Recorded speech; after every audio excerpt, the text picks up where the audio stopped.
சொல்லுகிறது. அப்படி நடக்கிற கிருபைகளை எங்களுக்கு கொடுத்து கர்த்தர் நடத்துங்கப்பா. சத்துரு எங்களை ஆண்டவரே வஞ்சித்து, ஆண்டவரே எங்களை ஏமாற்றி, ஆண்டவரே ஸ்தோத்திரம் உம்முடைய பாதையில் நடக்காதபடி திசை திருப்புகிறான். இந்த நாளிலே அதெல்லாம் அழிக்கப்பட, முறிக்கப்பட கர்த்தாவினை கிருபை செய்து நடத்த போற தயவுக்காக உமக்கு நன்றி செலுத்தி, உம்முடைய கரத்துல எங்களை தாழ்த்தி எல்லாவற்றையும் ஒப்பு கொடுத்து ஜெபிக்கிறோம். சகல துதியும் கனமையும் நீர் எடுத்துக்கொள்ளும் இயேசுவின் நாமத்தில் பிதாவே, ஆமென். உட்காருவோம். ஆண்டுடைய நல்ல நாமம் மகிமைப்படுவதாக. விசேஷமா இந்த சிலுவை தியான வெள்ளி கடைசி ஆராதனையில் பங்கு பெற்று கர்த்தரை ஆராதித்துக் கொண்டிருக்கிற உங்களை சபையின் சார்பாக வாழ்த்தி வரவேற்கிறேன். எத்தனை பேர் மகிழ்ச்சியா இருக்கிறீங்க? ஆமென், ஹல்லேலூயா. தேவனுடைய சமூகத்துலதான் மகிழ்ச்சி, சந்தோஷம், ஆனந்தம். ஆமென் சொல்லுங்க, ஹல்லேலூயா. அதனால அதை இங்க அனுபவிக்க முடியலன்னா எங்கேயும் அனுபவிக்க முடியாது.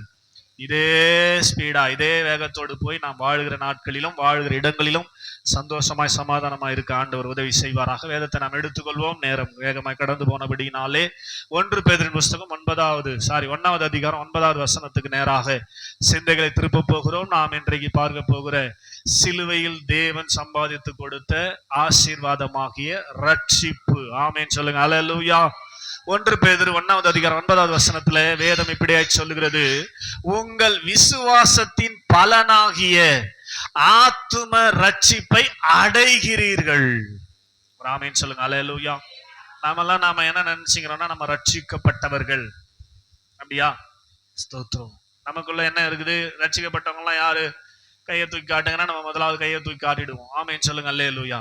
நாம் ரட்சிக்கப்பட்டவர்கள் அல்ல, ரட்சிக்கப்படுகிறவர்கள். ஆமென் சொல்லுங்க, ஹல்லேலூயா. இங்க சொல்றாரு, உங்கள் விசுவாசத்தின் பலனாகிய ஆத்தும ரட்சிப்பை அடைகிறீர்கள்னா இப்பதான் போய் நாம் பெற போறோம். அதை பெறுவதற்காக தேவனுடைய சமூகத்துல ஸ்தோத்திரம் சேவ் பண்ணப்பட்டு ஸ்தோத்திரம் ஆண்டவருடைய சமூகத்துல கொண்டு வரப்பட்டிருக்கிறோம். இந்த ஓட்டத்தை சரியானபடி ஓடினால்தான் விசுவாசத்தின் பலனாகிய ஆத்தும ரட்சிப்பை நம்மால் அடைய முடியும். ஆமென் சொல்லுங்க, ஹல்லேலூயா. அடைவதற்காக ஓடணும். ஆத்தும ரட்சிப்பை அடைவதற்காக தேவ சமூகத்திலே நாம் ஓட வேண்டியது, தேவனோடு இணைந்து ஓட வேண்டியது அவசியமான ஒரு காரியம். ஆமென் சொல்லுங்க, ஹல்லேலூயா. அப்போஸ்தலர் 2வது அதிகாரத்துல கடைசி வசனத்துல நீங்க வாசித்து பார்த்தீங்கன்னா நம்ம யாருன்னு அங்க வசனம் சொல்லுது. அப்போஸ்தலர் நடவடிக்கைகள் 2வது அதிகாரம் கடைசி வசனம் நினைக்கிறேன். ஸ்தோத்திரம், வாசித்து பாருங்கள். ஸ்தோத்திரம். ரட்சிக்கப்படுகிறவர்களை அனுதினமும் தேவன் என்ன பண்ணாராம்? சபையில சேர்த்து கொண்டு, என்ன வசனம்? கடைசி வசனமா படிங்களா? தேவனை துதித்து ஜனங்கள் எல்லாரிடத்திலும் தயவு பெற்றிருந்தார்கள். ஆமா, ரட்சிக்கப்பட்டவர்களை, ரட்சிக்கப்படுகிறவர்களை அனுதினமும் சபையில ஆண்டவர் சேர்த்து கொண்டு வந்தார் என்று வேதம் சொல்லுகிறது. ஆமென் சொல்லுங்க, ஹல்லேலூயா. சத்தமா ஹல்லேலூயா. அப்ப தேவனுடைய சமூகத்திலே அவர்கள் சேர்க்கப்பட்டதின் நோக்கம் என்னன்னா ரட்சிக்கப்படும்படியாக. ஆமென் சொல்லுங்க, ஹல்லேலூயா. கடந்த காலத்திலே நாம் உலகத்தின் வழிபாடுகளிலே நடந்து கொண்டிருந்தோம். எபேசியர் 2வது அதிகாரம். ஆமென் சொல்லுங்க, ஹல்லேலூயா. எபேசியரின் புஸ்தகம் 2வது அதிகாரத்துல நீங்கள் வாசிக்கிற போது நம்முடைய முன்னான நடக்கை குறித்து நாம் பலமுறை பேசி இருக்கிறோம்.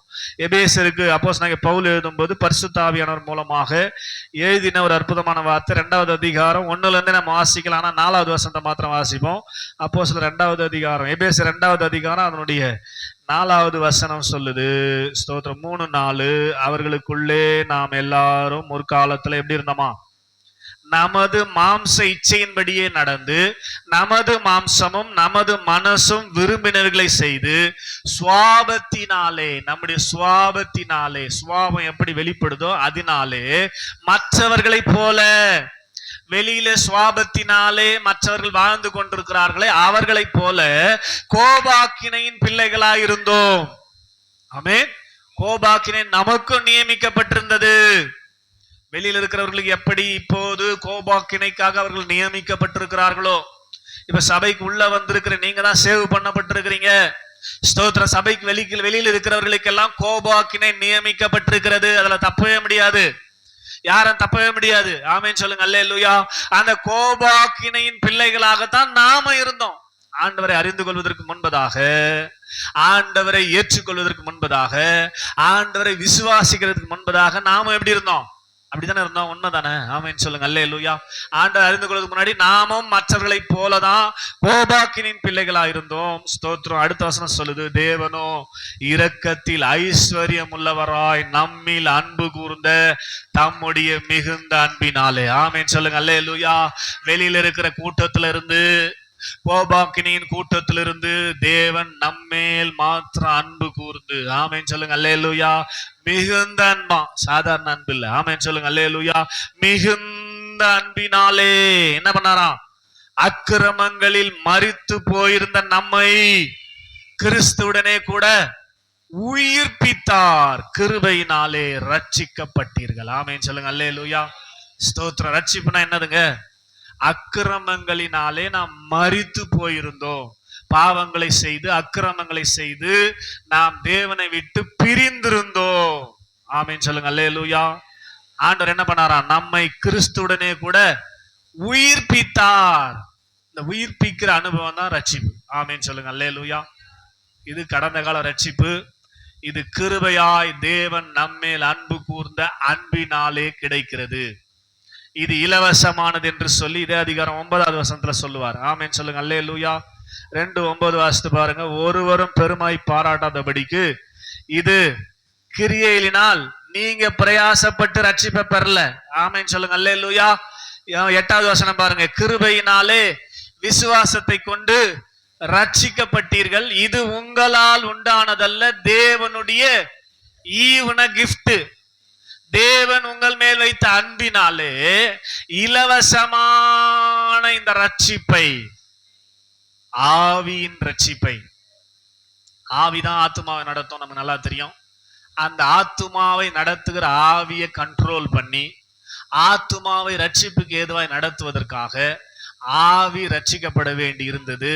அதனாலதான் ஆண்டவர் என்ன பண்ணாரு? இயேசு கிறிஸ்துவை கொண்டு கடந்த கால ரட்சிப்பு அல்லது பாவ வாழ்க்கையிலிருந்து ரட்சிப்பு தேவைப்பட்டபடினாலே மரித்து போயிருந்த, தேவனை விட்டு பிரிந்து போயிருந்த நம்மை கிறிஸ்துவுடனே கூட உயிர்ப்பித்தார். ஆமென் சொல்லுங்க. அல்லேலூயா. இதுதான் ரட்சிப்பு. ஆமென் சொல்லுங்க. அல்லேலூயா. தேவனை விட்டு பிரிந்திருந்த நாம தேவனோடு ஸ்தோத்திரம் சேரும்படியான வாய்ப்பை உண்டாக்கி தருவதுதான் ரட்சிப்பு. ஆமென் சொல்லுங்க. அல்லேலூயா. இப்ப ஆவி ரட்சிக்கப்பட்டு விட்டது, அதனாலதான் நம்ம சபைக்குள்ள இருக்கிறோம். ரட்சிக்கப்பட்டவர்கள் என்று சொன்னால் என்னன்னா, ஸ்தோத்திரம் ஆவியில, ஸ்தோத்திரம் தேவனுடைய கிருபையினால இலவசமாய் விசுவாசத்தை கொண்டு சேவ் பண்ணப்பட்டவர்கள், சேர்க்கப்பட்டவர்கள், ரட்சிக்கப்பட்டவர்களை அனுதினமும் சபையில் ஆண்டவர் சேர்த்து கொண்டு வந்தார். ஆமென் சொல்லுங்க. அல்லேலூயா. ஸ்தோத்திரம். இது இலவசமானது, கிருபையானது, தேவனால் நமக்கு கொடுக்கப்படுகிறது. இதற்கு நாம் எந்த பிரயாசமும் கிரியை செய்ய வேண்டியது இல்லை. அடுத்த வசனம் 9வது வசனம். ஒருவரும் பெருமை பாராட்டாதபடிக்கு இது கிரியையினாலே உண்டானது அல்ல. இப்ப நீங்க எல்லாம் சபைக்கு வந்திருக்கிறீங்களே, இதுக்காக நீங்க பெருமை பாராட்ட முடியாது. நீங்க ட்ரை பண்ணி, நீங்க முயற்சி பண்ணி ரட்சிக்கப்படல. ஆமென். புரியுதா உங்களுக்கு? நானே ரட்சிக்கப்பட்டேன்னு சொல்ல முடியாது நீங்க. ஸ்தோத்திரம். ஏன்னா இப்போது உங்களுக்கு கொடுக்கப்பட்டிருப்பது ஆண்டவரால் இலவசமாய் கிருபையாய் கொடுக்கப்பட்டிருக்கிற ரட்சிப்பு, ஆவியின் ரட்சிப்பு. ஆமென் சொல்லுங்க. அல்லேலூயா. சத்தமா அல்லேலூயா. இதை பெற்றுக்கொண்ட நாம ஆத்துமாவையும் சரீரத்தையும் என்ன பண்ணோம்? ரட்சிப்புக்கு ஏதுவாய் நடத்தணும். இந்த ரட்சிப்பை மாத்திரம் பெற்றுக்கொண்டு ஸ்தோத்திரம் நம் பரலோகத்திலேயோ ஸ்தோத்திரம் போய் சேர முடியாது. நம்முடைய ஆத்துமா ரட்சிக்கப்பட வேண்டும். ஸ்தோத்திரம். நம்முடைய சரீரம் ரட்சிக்கப்பட வேண்டும். ஆமென் சொல்லுங்க. அல்லேலூயா. நல்லா புரிஞ்சு. அதான் 1 பேதுரு 1:9 சொல்றாரு, இப்பொழுது உங்களுடைய விசுவாசத்தின் பலனாகிய ஆத்தும ரட்சிப்பை அடைகிறீர்கள். ஏன் அப்படி சொல்லணும்?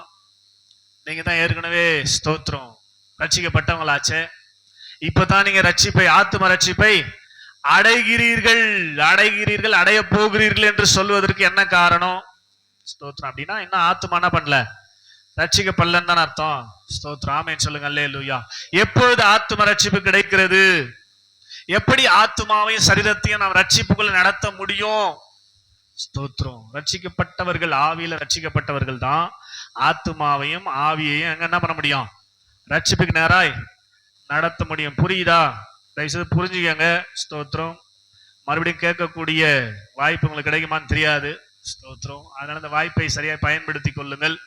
நீங்க ரட்சிக்கப்பட்டவர்கள் என்ற ஸ்தோத்திர நினைப்பிலேயே காலத்தை ஓட்டாதீங்க. நீங்க இன்னும் ரட்சிக்கப்படல. உங்க ஆவியை தேவன் கிருபையா ரட்சித்திருக்கிறார். ஆமேன் சொல்லுங்க. அல்லேலூயா. 1 பேதுரு ஸ்தோத்திரம் 1வது அதிகாரத்தை நம்ம எடுத்துக்கொள்வோம். அங்க என்ன சொல்றார் ஆண்டவர்? ஸ்தோத்திரம் 2வது வசனத்துல இருந்து நம்ம வாசிக்க போறோம். அல்லே சொல்லுங்க. அல்லேலூயா. ஸ்தோத்திரம்.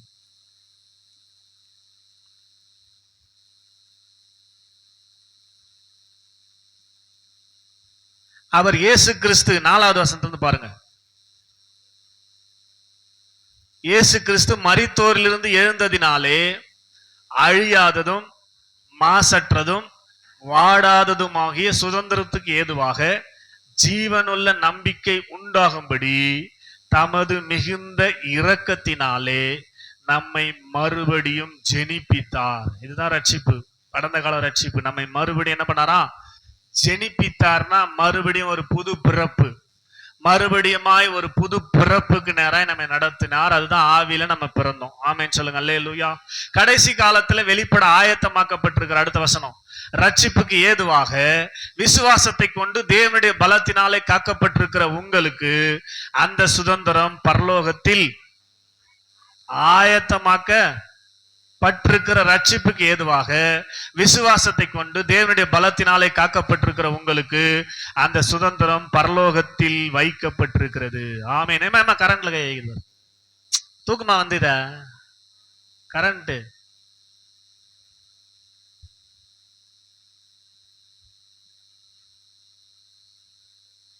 கவனிங்க. ஸ்தோத்திரம். புரியுதா? இது கடைசி காலத்தில் வெளிப்பட ஆயத்தமாக்கப்பட்டிருக்கிற ரட்சிப்புக்கு ஏதுவாக. கவனிங்க. கடைசி காலத்துல ஸ்தோத்திரம் இது சரீர ரட்சிப்பை குறித்து சொல்லப்பட்டிருக்கிறது. ஏற்கனவே நமக்கு கிருபையாக ஆவியில ரட்சிப்பை கொடுத்துட்டாரு. சரீர ரட்சிப்பு என்பது கடைசி காலங்களிலே வெளிப்படும். ஸ்தோத்திரம். 1 தெசலோனிக்கேயர் 4:16 இருந்து வாசிக்கும் போது இப்படியே வசனம் சொல்லுது, கிறிஸ்து ஆரவாரத்தோடு இறங்கி வரும்போது ரட்சிக்கப்பட்டு, ஸ்தோத்திரம், ஆத்மா ரட்சிக்கப்பட்டு சரீரம் ரட்சிக்கப்பட்டு கிறிஸ்துவுக்குள் வாழ்ந்து மரித்தவர்கள் முதலாவது உயிரோடு. ரட்சிக்கப்பட்டவங்க தான் ஏந்துக்க முடியும். ரட்சிக்கப்படாதவங்களுக்கு இயேசு கிறிஸ்து வர்றதே தெரியாது. ஆமீன் சொல்லுங்க. அல்லேலூயா.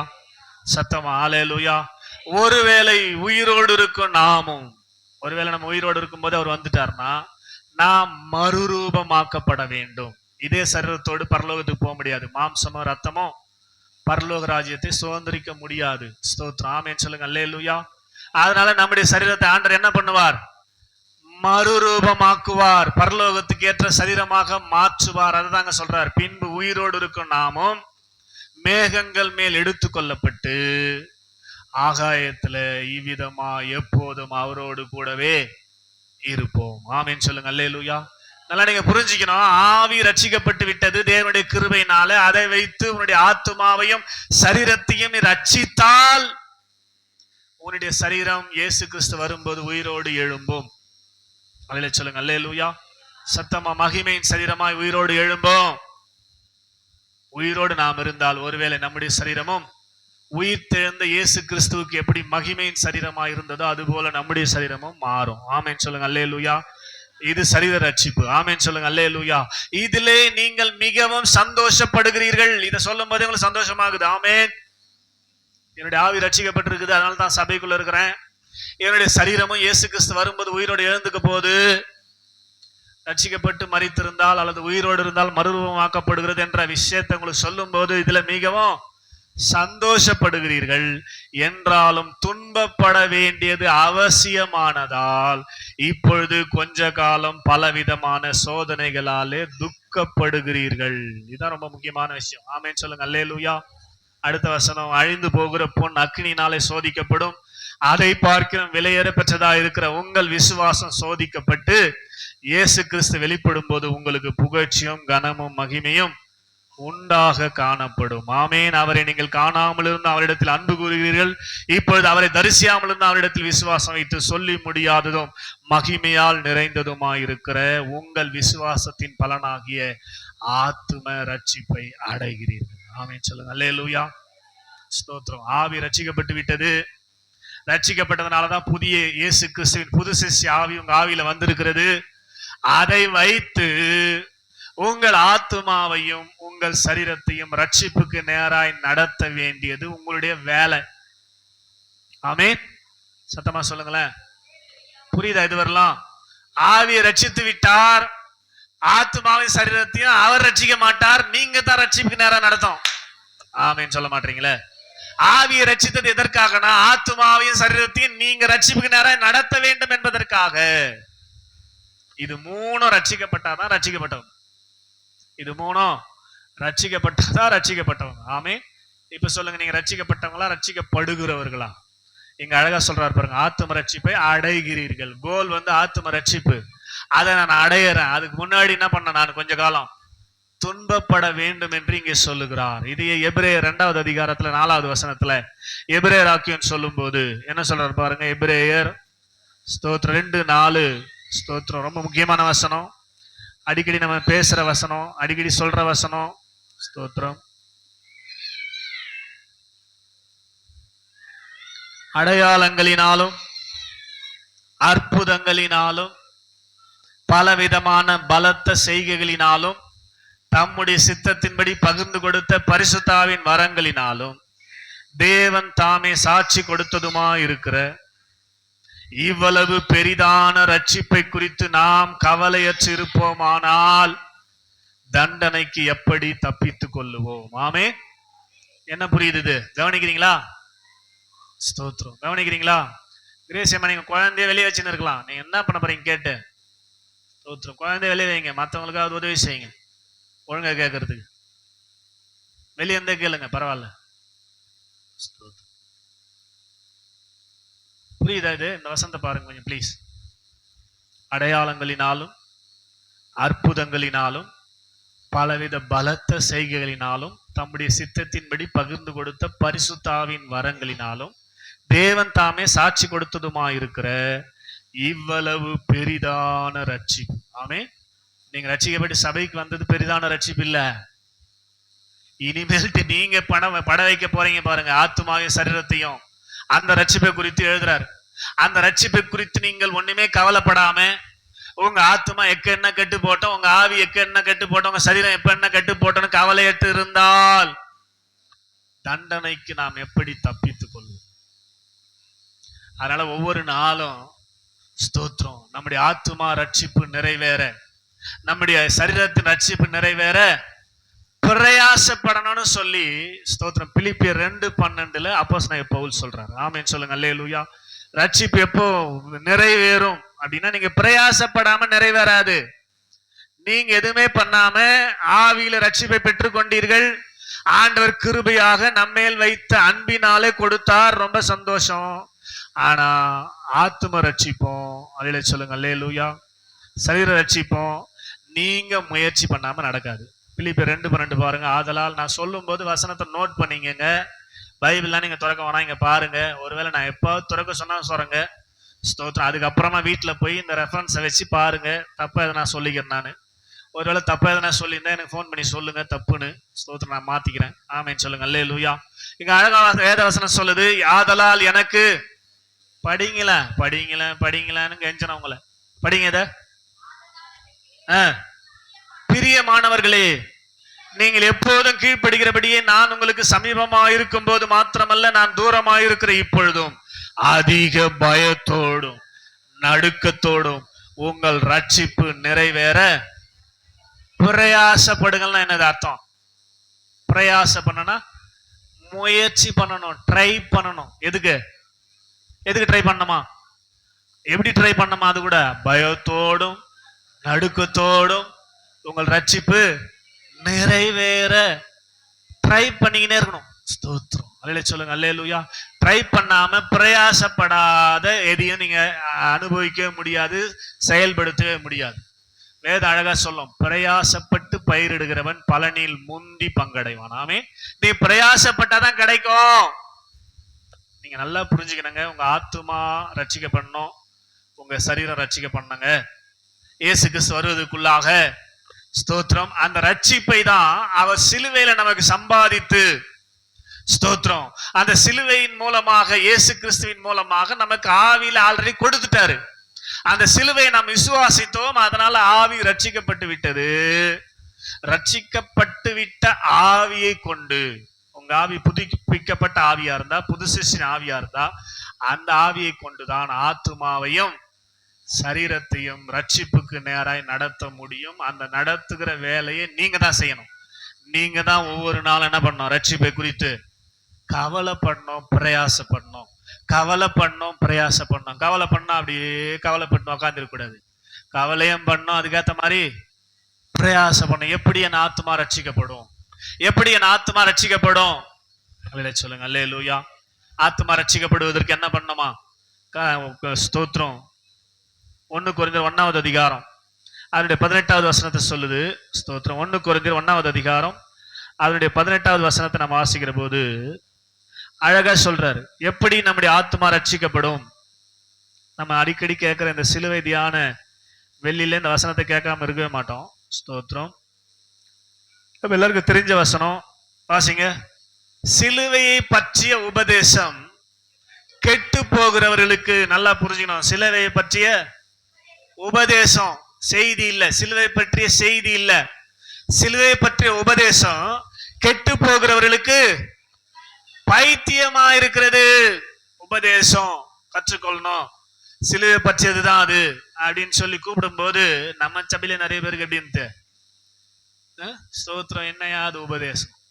ஸ்தோத்திரம். புதன்கிழமை வேற சர்ச்சு, வேலைக்கிழமை வேற சர்ச்சு, வெள்ளிக்கிழமை வேற சர்ச்சு, ஆன்லைன் மீட்டிங் வேற, இவருக்கெல்லாம் வேற வேலையே இல்லையா அப்படின்னு பைத்தியமாக தெரிந்தது. யாருக்கு? கெட்டு போறவங்களுக்கு. ஸ்தோத்திரம். யாருக்கெல்லாம் இந்த உபதேசம் கெட்டு போக பைத்தியமா தெரியுதோ, யாருக்கெல்லாம் இந்த உபதேசம் ஒன்னும் புரியல பைத்தியமா தெரியுதோ, அவங்க எல்லாம் கெட்டு போகிற லிஸ்ட்ல இருக்கிறீங்கன்னு அர்த்தம். உங்களுக்கு பைத்தியமாகுதா? புரியுதா? புரியுதா? புரிஞ்சா நல்லது. ஸ்தோத்திரம். அல்லே சொல்லுங்க அல்லேலூயா. அடுத்த பாயிண்ட் தான் ரொம்ப முக்கியம். பவுல் அவரே சேர்த்து எழுதுறாரு, ரட்சிக்கப்படுகிற நமக்கும். அவர் ரட்சிக்கப்பட்டவரா, ரட்சிக்கப்பட போறவரா? பவுல் ரட்சிக்கப்பட்டவரா, ரட்சிக்கப்பட போறவரா? ரட்சிக்கப்பட போறவர் தானே. அதனாலதான் அவர் எழுதுறாரு, ரட்சிக்கப்படுகிற எல்லாரையும் சேர்த்துற. அவரும் ஒன்னும் ரட்சிக்கப்படல, அவரும் ஒன்னும் ரட்சிக்கப்பட்டன்னு சொல்லல. எப்ப ஏன் ரட்சிக்கப்பட்டன்னு சொல்லலன்னா, அவர் ஆத்மா இன்னும் ரட்சிக்கப்படல, ஆவியில ரட்சிக்கப்பட்டு உள்ள வந்துட்டாரு. அதனாலதான் சொல்ற ரட்சிக்கப்படுகிற அது நமக்கும் அது. அப்ப சிலுவை பற்றிய உபதேசம் தான் ஆத்மாவை ரட்சிப்புக்கு நேராய் நடத்துகிறது. சொல்லுங்க அல்லேலூயா. சத்தமா சொல்லுங்க அல்லேலூயா. சிலுவை பற்றிய உபதேசம் என்ன? ஸ்தோத்திரம். இதுவரைக்கும் நல்லா கேட்டுப்பீங்க தலையாட்டின்னு. இனிமேல் சொல்ல போறத எப்படி கேட்பீங்கன்னு தெரியல. ஆமேன் சொல்லுங்க அல்லேலூயா. சிலுவை பற்றிய உபதேசம் தான் ஸ்தோத்திரம் ரட்சிக்கப்படுகிற நமக்கு தேவ பலனாய் மாறுது. அந்த உபதேசம் தான் நம்மை ஆத்துமாவை ரட்சிப்புக்கு நேரம் நடத்தும். ஆமேன் சொல்லுங்க அல்லேலூயா. லூக்கா 9வது அதிகாரம் 24வது வசனம் சொல்லுது. லூக்கா சிலுவை பெற்ற உபதேசம் என்னது பாருங்க. லூக்கா சுவிசேஷம் 9வது அதிகாரம் 24வது வசனம். லூக்கா சுவிசேஷம் 9வது அதிகாரம் 24வது வசனம். ஒருவன் என்னை பின்பற்றி வர விரும்பினால், இருக்குதா? வாசிங்களா? வாசிங்கம்மா வாசிங்கம்மான்னு உன் காலில் வேணும் போகுது. அப்படியா? வாசிங்க, எடுத்துட்டீங்கன்னா வாசிங்களா?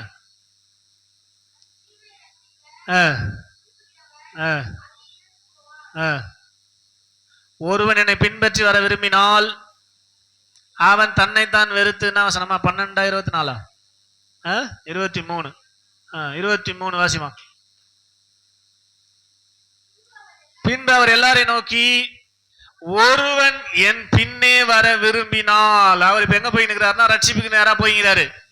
அவர் சொல்றாரு, ஒருவன் என் பின்னே வர விரும்பினால் அவன் தன்னைத்தான் வெறுத்து தன் சிலுவையை அனுதினமே எடுத்துக்கொண்டு, சிலுவையை அனுதினமே எடுத்துக்கொண்டு என்னை பின்பற்ற கடவன். ஆமேன் சொல்லுங்க அல்லேலூயா. சிலுவை பற்ற உபதேசம் என்ன தெரியுமா? இங்க பாருங்க, இயேசு சிலுவை சுமந்தார், அதனால நமக்கு ஆவியின் ரட்சிப்பு வந்தது. நாம் சிலுவை சுமந்தா ஆத்துமா ரட்சிக்கப்படும். இதுதான் சிலுவை பற்ற உபதேசம். ஆமே, புரியுதா? இயேசு சிலுவை சுமந்தார், அதனால நம்முடைய ஆவி ரட்சிக்கப்பட்டது. உன் ஆத்மா ரட்சிக்கப்படனா தன் சிலுவையை அனுதினம் எடுத்துக்கொண்டு நீ சிலுவையை தூக்கணும். நூதன உபதேசம் என்ன தெரியுமா? இப்ப பரவி கொண்டிருக்கிற ப்ராஸ்பரிட்டி டாக்டரின் என்ன தெரியுமா?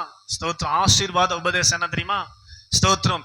இயேசு சிலுவை சுமந்து விட்டால் அதனால நாம் சிலுவை சுமக்க தேவையில்லை. ஆமே. என்ன உபதேசம்? இயேசு சிலுவை சுமந்து விட்டார், அதனால நாம் சிலுவை சுமக்க தேவையில்லை. ஸ்தோத்திரம். அல்லேலூயா சொல்லுங்க. அல்லேலூயா. நல்லா புரிஞ்சுக்கணும்.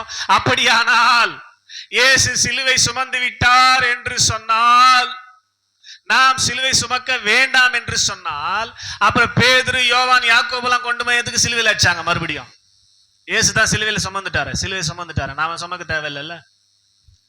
ஸ்தோத்திரம். பேதுரு, யோவான்லாம் எப்படி மறிச்சாங்க?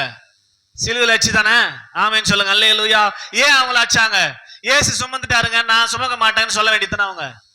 ஸ்தோத்திரம். அல்லேலூயா சொல்லுங்க. அல்லேலூயா. இந்த ப்ராஸ்பரிட்டி டாக்டரினை கேட்டு நிறைய ஜனங்க ஏமாந்து நரகத்தை நோக்கி போயினுக்குது. நீங்க புரிஞ்சுக்கணும், இயேசு சிலுவை சுமந்தார், நாம் சுமக்க வேண்டியது இல்லை அப்படின்னா, இயேசு பரலோகம் போயிட்டார், நாம் பரலோகம் போக வேண்டியது இல்லை. சிலுவை சுமந்தனால எங்க போயிட்டார் அவரு? நாம சிலுவை சுமக்க வேணானா நாம எங்க போக வேணாம்? பரவாயில்லையா? புரியுதா இல்லையா உங்களுக்கு? இயேசு சிலுவை சுமந்தார், நாம் சுமக்க வேண்டாம். இயேசு பரலோகம் போயிட்டார், நாம் பரலோகம் போக வேண்டாம். சிலுவை சுமக்க வேண்டாம்னா நம்ம எங்க போக வேண்டாம்? ஏன்? சிலுவை சுமந்தனாலதான் அவர் பரலோகம் போனாரு. ஆமேன்னு சொல்லுங்க. அல்லேலூயா. சிலுவை சுமந்தனால்தான் பரலோகம் போனாரு. நீ சிலுவை சுமக்க வேணாம் அப்படின்னா நீ எங்க போக மாட்ட? பரலோகம் போக மாட்ட. சிலுவை பெற்ற உபதேசம் என்ன அப்படின்னா, நாம் சிலுவையை சுமக்கணும் அனுதினம். ஆமே. சிலுவைனா என்னங்க? அவமானம், பாடுகள், நிந்தை, வேதனை எல்லாமே இருக்கும். எல்லாம் உன்னை நோக்கி ஆண்டவர் அனுமதிப்பார், சிலுவையாக உன் மேல வைப்பார். அந்த சிலுவை உனக்கு வரும்போது நீ சந்தோஷமா, எப்படி இயேசு பாருங்களேன், சிலுவையில ஆணி அடிப்பதற்காக அவரை கொண்டு போய் அந்த சிலுவையை வச்சுட்டு அவரை கொண்டு போய் எல்லாம் வைக்க மாட்டாங்க, அவரே போய் படுப்பார். பாருங்க. ஸ்தோத்திரம். நீங்க அந்த படத்தை பார்த்தீங்கன்னா தெரியும். சிலுவையில அவரே போய் என்ன பண்றாரு? முடியாத சூழ்நிலையெல்லாம் தன் சிலுவையை எடுத்துக்கொண்டு அவரே எடுத்துக்கிறார். சிலுவையை, அவமானத்தை அவரே எடுத்துக்கிறார். ஸ்தோத்திரம். நமக்கு அவமானம் வருகிறது என்றால் அவர் அனுமதிக்கிற சிலுவை. ஆமேன்னு சொல்லுங்க. அல்லேலூயா. நமக்கு பாடுகள் வருகிறது என்றால் அவர் அனுமதிக்கிற சிலுவை. எதற்காக? சிலுவை இல்லாமல் சிங்காசனம் இல்லை. ஆமேன்னு சொல்லுங்க. அல்லேலூயா. பாடுகள் இல்லாமல் பரமனை தரிசிப்பது இல்லை. சிலுவை ஒவ்வொரு விசுவாசி வாழ்க்கையிலும் வேண்டும். அதனாலதான் அழகா இங்க சொல்றாரு, ஒரு பரிசேயன் வந்து கேட்கிறான், நான் சிறு வயது முதல் கொண்டு எல்லாவற்றையும் கை கொண்டிருக்கிறேன். ஸ்தோத்திரம். நான் கை கொள்ள வேண்டிய ஏதாவது காரியம் உண்டா? நான் உம்மை பின்பற்றி வர விரும்புகிறேன் ஆண்டவரேன்னு சொல்லி கேட்கும் போதுதான் பதில் சொன்னாரு, நீ என்னை பின்பற்றி வர விரும்பினால் ஒண்ணு செய்யணும், உன்னை நீ முதல்ல வெறுக்கணும். ஆமே. உன்னுடைய சுயத்தை நீ வெறுக்கணும். பெருமை பாராட்டி கொண்டு திரிந்து கொண்டிருக்கிறாயே, நான் பரிசேயன், இதை செய்து விட்டேன், அதை செய்து விட்டேன் என்று பெருமை பாராட்டி கொண்டிருக்கிறாயே, அதை வெறுக்கணும். கன்னத்துல அடிச்சாலும் வாங்கிக்கணும், காரி துப்பினாலும். ஒன்னு சொன்ன உடனே உருன்னு கோபம் வந்து போனீங்கன்னா நீ பரலோகத்துக்கு ஏற்றவன் அல்ல. ஒரு கன்னத்தில் அறைந்தால் மறு கன்னத்தை யார் காட்டுகிறானோ அவன் தான் பரலோகத்துக்கு தகுதியானவன். இங்கிருந்து ஏதோ சொல்லிட்டேன்னு சொல்லிட்டு போய்கிற கேஸ் எல்லாம் என்ன கேஸ் பாருங்க? பரலோகத்துக்கு தகுதியான கேஸ் இல்ல. பரலோகத்துக்கு யார் தகுதியானவர்கள்? ஒரு கன்னத்தில் அறைந்தாலும் மறு கன்னத்தை காட்டணும். ஸ்தோத்திரம். ஆமென் சொல்லுங்க. அல்லேலூயா. என்னதான் சொன்னாலும் இது என்னுடைய நன்மைக்காகவே கர்த்தர் பேசுகிறார்னு ஏத்துக்கணும். என்னுடைய வாழ்க்கையில அது காணப்படாதபடினாலும் கர்த்தர் பேசி கொண்டிருக்கிறார்னு நம்பணும். ஆமென் சொல்லுங்க. அல்லேலூயா. அப்ப சிலுவையை என்று சொல்லும் போது நாம் அவமானங்களை, நிந்தைகளை ஏற்றுக்கொள்ளணும். சிலுவை, ஸ்தோத்திரம், நம்மை தேவனோடு கூட எப்போதும் வாழ செய்யும்படியான ஆத்தும ரட்சிப்பை உண்டாக்குவது. சிலுவையை பற்றிய உபதேசம் இதுதான். சிலுவை பற்றிய உபதேசம். இயேசு சிலுவை சுமந்தார், ஆவி ரட்சிக்கப்பட்டது. நான் சிலுவையை சுமந்தா என்னுடைய ஆத்துமாவும் சரீரமும் ரட்சிக்கப்படும். புரியுதா? இதுதான் சிலுவை பற்றிய உபதேசம். இது யாரும் சொல்ல மாட்டாங்க. ஆமே. இன்னைக்கு சபைக்கு சொல்லி கொண்டிருக்கிற காரியம் என்னன்னா, இயேசு சிலுவையில் எல்லாத்தையும் பண்ணிட்டு போயிட்டாரு, நீ எதுவும் பண்ண வேணாம்.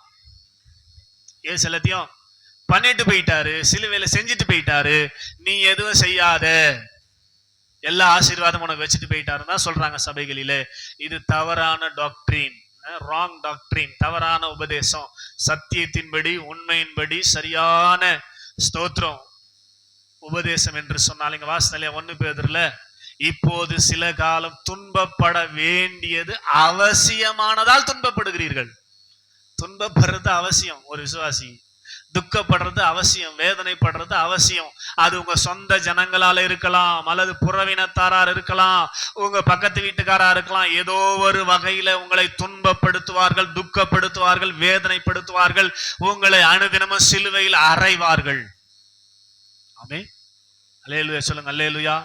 அவர்களுக்கு எதிர்த்து நிற்காமல், தேவன் அவர்கள் மூலமா எனக்கு சிலுவையை அனுமதித்திருக்கிறதுக்காக ஸ்தோத்திரம் ஆண்டவரே, அதை சந்தோஷமா நான் எடுத்துக்கொள்ளுகிறேன் என்று சொல்லி தன்னைத்தான் வெறுத்து, தன்னுடைய சுயத்தை வெறுத்து, கோபத்தை வெறுத்து, சண்டை போடுற குணத்தை வெறுத்து, ஆமென் அல்லேலூயா, தன் சிலுவை, ஆண்டவரால் அனுமதிக்கப்பட்ட தன் சிலுவை எடுத்துக்கொண்டு, எவன் என்னை பின்பற்றி வருகிறானோ அவன்தான் ஆத்துமாவை ரட்சித்துக் கொள்ளுவான். சொல்லி முடியாத விசுவாசத்தின் பலனாகிய ஆத்தும ரட்சிப்பை அவர்கள் தான் அடைகிறீர்கள், அடைவீர்கள். ஆமென் சொல்லுங்க. அல்லேலூயா. அப்ப அவமானம் வரும்போது, வேதனை வரும்போது, இயேசு எப்படி தன்னை அர்ப்பணித்து அதை எல்லாவற்றையும் ஏற்றுக்கொண்டாரோ, ஸ்தோத்திரம். அவர் நினைச்சிருந்தா, கொஞ்சம் கவனிங்க, ஸ்தோத்திரம். அல்லே சொல்லுங்க. அல்லேலூயா. அவர் சர்வ வல்லமை படைத்தவர். கெத்செமனே கோட்டத்துல வந்து பிடிக்க வந்தாங்கல்ல, டிஸ்ன்னு காணாத போயிட்டு இருக்கலாம். போயிருக்கலாமா? போயிருக்கூடாது. காணாத போயிருக்க முடியுமா? முடியாது அவரால். அல்லே சொல்லுங்க. அல்லேலூயா. ஸ்தோத்திரம். ஆனா அவர் அப்படி செய்யல. ஆமென் சொல்லுங்க. அல்லேலூயா. சத்தமா சொல்லுங்க. அல்லேலூயா. சந்தோஷமா அதை ஏற்றுக்கொள்ளுகிறார். ஸ்தோத்திரம். இதுதான் சிலுவை. ஸ்தோத்திரம். அவரே விரும்பி, அவரே சந்தோஷமா அந்த சிலுவையை ஏற்றுக்கொண்டபடினாலதான் இன்றைக்கு பரலோகத்துல சிங்காசனத்துல பிதாவின் பக்கத்துல உட்கார்ந்து இருக்கிறார். ஆமென் சொல்லுங்க. அல்லேலூயா. சத்தமா. அவருடைய ஆத்துமா ரட்சிக்கப்பட்டது, அவருடைய சரீரம் ரட்சிக்கப்பட்டது, உயிர் தெரிந்ததுக்கு என்ன காரணம்? அவர் சந்தோஷமாய் சிலுவையை, பாடுகளை, அவமானங்களை, வேதனைகளை, துக்கங்களை, போராட்டங்களை எல்லாம் சந்தோஷமா ஏற்றுக்கொண்டிருந்தார், ஏற்றுக்கொண்டார். மயிர் கத்திரிக்கிறவனுக்கு முன்பாக சத்தமிடாது இருக்கிற ஆட்டை போல ஒரு வார்த்தையும் பேசவே இல்லை. ஆமென். அவர் பேசி நியாயத்தை விளங்க காட்டியிருக்க முடியுமா? முடியாதா? நம்ம வந்து ஏதாவது அநியாயமா நம்மளால சொல்லிட்டார்னா எப்படியாவது அதை இல்லைன்றதை நிரூபிக்க வர ஓய மாட்டோம். அநியாயமாய் குற்றம் சாட்டப்பட்டிருந்தால், அல்லே சொல்லுங்க. அல்லேலூயா, அதை நிரூபிக்க வரை ஓய மாட்டோம். எந்தெல்லாம் வாய்ப்பு இருக்குதுன்னு பார்ப்போம். ஸ்தோத்திரம். கர்த்தருக்கு ஸ்தோத்திரம். கர்த்தர் நல்லவர். ஆமென் சொல்லுங்க. அல்லேலூயா. அப்ப அநியாயமா ஏன் குற்றம் சாட்டப்பட்டிருக்கிறோம் என்பதை நம்ம புரியல. நம்ம குற்றம் சாட்டப்பட்டிருப்பதே எதற்காக? நாம் எந்த அளவுக்கு அந்த சிலுவை ஏற்றுக்கொள்ளுகிறோம் என்பதற்காக தான். ஆமென் சொல்லுங்க. அல்லேலூயா. அதை இன்னில நீங்க புரிஞ்சுக்கங்க. உங்களை நோக்கி அவமானம் வரும்போது, வேதனை வரும்போது, போராட்டம் வரும்போது, நீங்க ஆத்தும ரட்சிப்பை அடைய விரும்புகிறவர்களா இருந்தால் அதையெல்லாம் சந்தோஷமா கிறிஸ்துவின் நிமித்தம் இல்ல சொல்லுங்க. அல்லேலூயா. நீங்க போய் குழாண்ட சண்டை போட்டு இல்ல, தண்ணி பிடிக்கும் போகும்போது நான் தான் முன்னாடி தவளை வச்சிருந்தேன், இவங்க வந்து பிடிக்கிறாங்கன்ட்டு பிடிச்சி சண்டை போட்டு அதனால பாடு, அதை ஏத்துக்கணும்லாம் சொல்ல. ஆமென். கிறிஸ்துவின் நிமித்தம், ஆண்டவர் நிமித்தம், சபைக்கு வர்றது நிமித்தம், நீங்க வீட்டுல ஜெபம் பண்றது நிமித்தம், பைபிள் படிக்கிறது நிமித்தம், ஆமென், யாருக்காவது போய் சுவிசேஷத்தை சொல்றது நிமித்தம், யாருக்காவது போய் ஜெபிக்க போகும்போது அது நிமித்தமாய் வருகிற துன்பங்கள், யாருக்காவது சுவிசேஷம் சொல்லும் போது அது நிமித்தமாய் வருகிற பாடுகள், வீட்டுல ஜெபிக்கும் போது ஜெபிக்க விடாமல் செய்கிற காரியங்கள் நிமித்தமாய் வருகிற பாடுகள், வேதத்தை வாசிக்கும் போது வாசிக்க விடாமல் தடுக்கிறது நிமித்தமாய் வருகிற போராட்டங்கள், சபைக்கு வருவதற்காக கிளம்பும் போது போகாதபடி செய்கிற கிரியைகள் நிமித்தமாய் வருகிற பாடுகள். ஆமென். அதை பொறுமையோடு நாம் சகிக்க வேண்டிய கட்டாயத்தில் இருக்கிறோம். ஏன்னா அப்படி நீங்க சிலுவையை சுமந்தால்தான், சிலுவையை சகித்தால்தான், சொல்லுங்க அல்லேலூயா, ஆத்தும ரட்சிப்பை நீங்கள் அடைய முடியும். ஆமென் சொல்லுங்க அல்லேலூயா. சிலுவையை பற்றி உபதேசம் கெட்டு போகிறவர்களுக்கு பைத்தியமா இருக்கிறது. ஆனா ரட்சிக்கப்படுகிற நமக்கோ அது தேவபலன். ஆமென் சொல்லுங்க அல்லேலூயா. இந்த சிலுவை பற்றி உபதேசம் என்னது? சிலுவை எனக்கு வேண்டும். ஆமென் சொல்லுங்க அல்லேலூயா. சத்தமா சொல்லுங்க அல்லேலூயா. உச்சமா சொல்லுங்க அல்லேலூயா. தாவீது ஸ்தோத்திரம். கவனிங்க, அவன் பாட்டுன்னு எங்கேயோ ஆடு மேய்ச்சிக்கின்னு ஆண்டவரை துதிச்சிக்கின்னு அவன் பாட்டுன்னு இருந்தான். அப்படித்தானே? அல்லேலூயா சொல்லுங்க அல்லேலூயா. சத்தமா சொல்லுங்க அல்லேலூயா. அவனை ஆண்டவர் ஆத்தும ரட்சிப்புக்கு நேராய் நடத்த வேண்டும் என்று விரும்பினார். அவனை பரலோகத்துல கொண்டு வந்து சேர்க்க வேண்டும் என்று விரும்பினார். இப்ப என்ன பண்றாரு? சாமுவேலை வீட்டுக்கு அனுப்பி தாவீதை அபிஷேகம் பண்ணும்படி சொல்றாரு. அப்படித்தானே? அல்லேலூயா சொல்லுங்க அல்லேலூயா. அங்க பார்த்தா இல்ல, 7 பிள்ளைங்க வராங்க, யாருமே இல்லைன்றாரு. கடைசியில் ஆள் அனுப்பி தாவீதை அழைப்பித்த போது இவன் தான் என்று சொல்லி அவனை கர்த்தருடைய சமூகத்துல அபிஷேகம் பண்றான்னு நமக்கு நல்லா தெரியும். ஆமென் சொல்லுங்க அல்லேலூயா. அது வரைக்கும் எந்த பிரச்சனையும் தாவீதுக்கு இல்ல. ஆமென் சொல்லுங்க அல்லேலூயா. இப்பதான் பிரச்சனை ஆரம்பிக்குது. 16வது அதிகாரத்துல அவன் ஸ்தோத்திரம் அபிஷேகம் பெறான். அதே 16வது அதிகாரம் கடைசி வசனங்களை நீங்க வாசிக்கிற போது அவனுக்கு பிரச்சனையும் ஸ்டார்ட் ஆகுது. ஆமென் சொல்லுங்க அல்லேலூயா. அதுக்கப்புறம் தான் கோலியாத்தை போய் கொல்றான். கோலியாத்தை கொண்டது நிமித்தமாய் ஸ்திரீகள் முறையாய் பாடுகிறார்கள். இது சவுலுக்கு பிடிக்காத போன போது சவுல் சிலுவையாக மாறுகிறார் தாவீதுக்கு. ஆமென். சத்தமா சொல்லுங்க அல்லேலூயா. சவுலின் மூலமாய் கோலியாத்து மூலமாய் அனுமதித்தார், அதை அவன் ஏற்றுக்கொண்டு ஜெயிக்கிறான். இப்ப சவுலின் மூலமாய் சொந்த ஜனம், சொந்த மாமனார், அவனின் மூலமாய் சிலுவை அவனுக்கு அனுமதிக்கப்படுது. ஆமென் சொல்லுங்க அல்லேலூயா. சிலுவை அவன் வேணான்னு தள்ளிட்டு ஓடல, சிலுவையை ஏற்றுக்கொண்டு கிட்டத்தட்ட 13 வருஷம், எத்தனை வருஷம் சிலுவை சுமந்து கொண்டு காடுகளிலும் வலாந்தரங்களிலும் இல்ல ஸ்தோத்திரம். அவன் நினைச்சான்னா எப்பவே சவுலை கொன்று இருக்க முடியும். தாவீது நினைச்சா ஒரே அடியில என்ன பண்ணிடலாம், சவுலை காலி பண்ணிருக்க முடியுங்க. ஆனா இது கர்த்தர் அனுமதித்தது. ஆமென் சொல்லுங்க அல்லேலூயா. சவுலை எனக்கு சிலுவையாக அனுமதித்திருக்கிறார், அதை நான் ஏற்றுக்கொண்டுதான் ஆக வேண்டும் என்று சொல்லி ஸ்தோத்திரம் சவுல் மற்ற அமலேக்கின் கையினாலே மடியும் வரை இவன் ஒரு காரியத்தை கூட சவுலுக்கு விரோதமாய் தாவீது செய்யவே இல்லை. அவன் மூலமாய் அனுமதித்த எல்லாவற்றையும் தாவீது ஏற்றுக்கொண்டு சகித்தான். அதனாலதான் அவனுடைய ஆத்துமா ரட்சிக்கப்பட்டது. ஆமென் சொல்லுங்க அல்லேலூயா. என்னை கேட்டுக்கொண்டிருக்கிற அருமையான தேவ ஜனமே, பைபிள் இருக்கிற எல்லா கதாபாத்திரங்களையும் பாருங்க. யாரெல்லாம் கர்த்தர் ரட்சிப்புக்கு நேரம் நடத்தி இருக்கிறார் என்று சொன்னால், யாரெல்லாம் சிலுவையை ஏற்றுக்கொண்டு சிலுவைக்கு தன்னை அர்ப்பணித்து சிலுவையின் ஊடாக தேவனோடு நடந்து வர விரும்புகிறார்களோ அவர்கள் மாத்திரமே ஆத்தும ரட்சிப்பை அடைந்திருக்கிறார்கள் என்பதை மனதில் வைத்துக்கொண்டு நீங்க எப்படி டிராவல் பண்ண போறீங்க, உங்களுக்கு அனுமதிக்கப்படுகிற சிலுவைகளை எப்படி நீங்க ஏற்றுக்கொள்ள போறீங்க அப்படின்ற தீர்மானத்தோடு இங்கிருந்து கடந்து போக உங்களை நான் அன்போடு கேட்டுக்கொள்கிறேன். ஆமென் சொல்லுங்க அல்லேலூயா. உங்களுடைய ஆத்தும ரட்சிப்பு ரொம்ப முக்கியம். ஆத்மா ரட்சிக்கப்பட்டால்தான் சரீரம் இந்த உலகத்துல ஓட்டத்தை முடித்து மண்ணுக்கு போயிடும். ஆத்மா ரட்சிக்கப்பட்டிருந்தால் அதுல ஆவியை ஆண்டவர் பிக்ஸ் பண்ணி தன்னோடு கூட பரலோகத்துல இருக்கும்படி பரதேசியில கொண்டு போய் வைப்பார் நியாயத்தீர்ப்பு வரைக்கும். ஆமென் சொல்லுங்க அல்லேலூயா. சத்தம் அல்லேலூயா. ஒருவேளை ஆத்மா ரட்சிக்கப்படவில்லை என்று சொன்னான், ஆவி அதுல பிக்ஸ் பண்ணி நித்தியமான மரணம், அக்கினியும் கந்தகம் எரிகிற கடலுக்கு தள்ளப்படும். உங்க ஆத்மா ரட்சிக்கப்பட்டால் தான் அது தேவனோடு கூட இருக்கும். ரட்சிக்கப்படவில்லை என்று சொன்னால் ஸ்தோத்திரம் அது நரகத்துல தள்ளப்படும். அதனால உங்க ஆத்ம ரட்சிப்பு ரொம்ப முக்கியம். சங்கீதம் 49:9 அதான் சொல்றாரு, அவருடைய ஆத்ம மீட்பு மிகவும் அருமையானது என்று சொல்லுகிறார். அல்லே சொல்லுங்க அல்லேலூயா. அதனால இந்த மாலை நேரத்துல தேவ சமூகத்துல வந்திருக்கிறவர்களே, உங்களுடைய ஓட்டம் முடியுமானால் உங்க ஆத்மா எப்போதும் தேவனோடு கூட இருப்பதற்கு உங்க ஆத்மா ரட்சிக்கப்பட்டிருக்குதா, நீங்க ரட்சிக்கப்பட்டவர்களா இருக்கிறீங்களா அப்படின்றத சிந்திக்கணும். ஆமென் சொல்லுங்க அல்லேலூயா. இந்த போனா சிஸ்டர் மாதிரி எப்படியாவது தள்ளி விட்டுருவார் ஆண்டவர் நம்மளன்னு ஸ்தோத்திரம். பகல் கனவு கண்டிருக்க கூடாது. ஸ்தோத்திரம். மத்தேயு எழுதின சுவிசேஷத்துல வாசிக்கிறோம். ஸ்தோத்திரம். மத்தேயு எழுதின சுவிசேஷம் 22வது அதிகாரம் எடுத்துக்கொள்வோம். நம்ம ரட்சிப்புக்கான முக்கியமான வேத பகுதி இது. அடிக்கடி நான் சொல்ற காரியம். மத்தேயு எழுதின சுவிசேஷம் இதை மாத்திரம் சொல்லி நான் முடிக்க போறேன், ஜெபம் பண்ண போறோம். ஸ்தோத்திரம். பரலோக ராஜ்யம் தன் குமாரனுக்கு கல்யாணம் செய்த ஒரு ராஜாவுக்கு ஒப்பா இருக்கிறது. அழைக்கப்பட்டவர்களை கல்யாணத்துக்கு வர சொல்லும்படி அவன் தன் ஊழியக்காரரை அனுப்பினான். அவர்களோ வர மனதில்லாதிருந்தார்கள். அப்பொழுது அவன் வேறு ஊழியக்காரரை அழைத்து, நீங்கள் போய் இதோ என் விருந்தை ஆயத்தம் பண்ணினேன், என் எருதுகளும் கொழுத்த ஜந்துக்களும் அடிக்கப்பட்டது, எல்லாம் ஆயத்தமா இருக்கிறது. அழைக்கப்பட்டவர்கள் அதை அசட்டை பண்ணி ஒருவன் தன் வயலுக்கும் ஒருவன் தன் வியாபாரத்துக்கும் போய்விட்டான். மற்றவர்கள் அவன் ஊழியக்காரரை பிடித்து அவனை அவமானப்படுத்தி கொலை செய்தார்கள். ராஜா அதை கேள்விப்பட்டு கோபமடைந்து தன் சேனைகளை அனுப்பி அந்த கொலை பாதகரை அழித்து அவர்கள் பட்டணத்தை சுட்டெரித்தான். அப்பொழுது அவன் தன் ஊழியக்காரன் நோக்கி, கல்யாண விருந்து ஆயத்தமா இருக்கிறது, அழைக்கப்பட்டவர்களோ அதற்கு அபாத்திரமாய் போனார்கள். ஆகையால் நீங்கள் வழிகளிலே வழி சந்தியிலே போய் காணப்படுகிற யாவரையும் கல்யாணத்துக்கு அழைத்து கொண்டு வாருங்கள் என்றார். அந்த ஊழியக்காரர் புறப்பட்டு வழியில போய் தாங்கள் கண்ட நல்லார் பொல்லார் யாவரையும் கூட்டிக் கொண்டு வந்தார்கள். கல்யாண சாலை விருந்தாளிகளால் நிறைந்தது. ஆமே.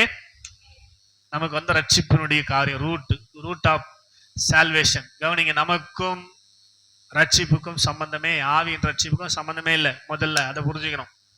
இந்த ரட்சிப்பு எல்லாமே யாருக்கு உரியது என்றால் தேவ ஜனம் என்று சொல்லுகிற இஸ்ரவேலருக்கு உரியதே. ஆமென். இஸ்ரவேலருக்காக தான் ரட்சிப்பை கர்த்தர் ஆயத்தப்படுத்தி அழைப்பு கொடுக்கிறார். உங்களை நான் ரட்சிக்க வந்தேன். அவர் தமக்கு சொந்தமானதிலே வந்தார், சொந்தமானவர்கள் அவரை ஏற்றுக்கொள்ள. யூதருக்காக தான் வந்தார், யூதருக்கு ரட்சிப்புக்காக தான் வந்தார். அவரை கொலை செய்தது யூதர்களே, சொந்த ஜனங்களே. வேத பாரகர் பரிசேயர் எல்லாம் யூதர்கள். அவரை ஏற்றுக்கொள்ளவில்லை. கல்யாணத்துக்கு வர மறுத்தபடியினாலே தன்னுடைய வேலைக்காரர் நோக்கி, நீங்க போய் வழிகளிலே நல்லார் பொல்லார் எல்லாரையும் அழைத்து கொண்டு வாங்க என்று சொன்னார் பாருங்க. அப்பதான் நம்ம சைடு கொஞ்சம் டைவர்ட் ஆகுது பிதாவுடைய மைண்ட். ஆமே.